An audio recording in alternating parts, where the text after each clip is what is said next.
ఈరోజు దేవుని వాగ్దానం 1 కొరింథీయులకు రాసిన పత్రిక 15వ అధ్యాయము 58వ వచనం. కాగా నా ప్రియ సహోదరులారా, మీ ప్రయాసము ప్రభువునందు వ్యర్థము కాదని ఎరిగి స్థిరులను కదలని వారును ప్రభు కార్యాభివృద్ధి యందు ఎప్పటికీ ఆసక్తులునై యుండుడి. నా ప్రియ సహోదరులారా, దేవుడు ఈరోజు మీతో వాగ్దానం చేస్తూ ఉన్నాడు. ప్రియ సహోదరులారా, మీ ప్రయాసము ప్రభువునందు వ్యర్థం కాదని ఎరిగి స్థిరులై ఉండాలని దేవుడు సెలవిస్తూ ఉన్నాడు. దేవుని కొరకు మీరు ముందుకు సాగితే, ఆయన పనిని మీరు చేసినట్లయితే తప్పక దేవుడు మీకు ప్రతిఫలం ఇస్తాడు అని దేవుడు సెలవిస్తూ ఉన్నాడు.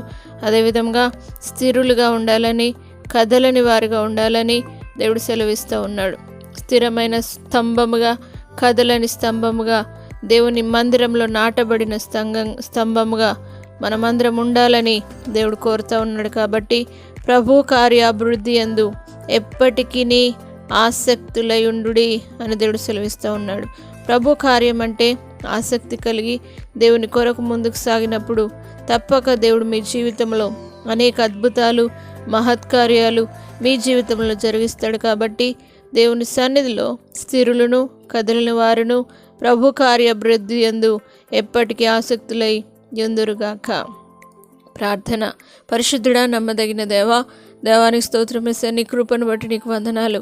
మీ ప్రయాసము ప్రభునందు వ్యర్థం కాదని ఎరిగి స్థిరులుగా ఉండాలని నీ వాక్కు సెలవిచ్చిన విధంగానే ప్రతి ఒక్కరు నీ అందు స్థిరంగా ఉందురుగాక, కదలని వారిగా ఉందురుగాక, నీ అందు ఆసక్తి కలిగి జీవించుదురుగాక, ఎల్లప్పుడూ నీ ప్రత్యక్షతను పొందుకుందురుగాక.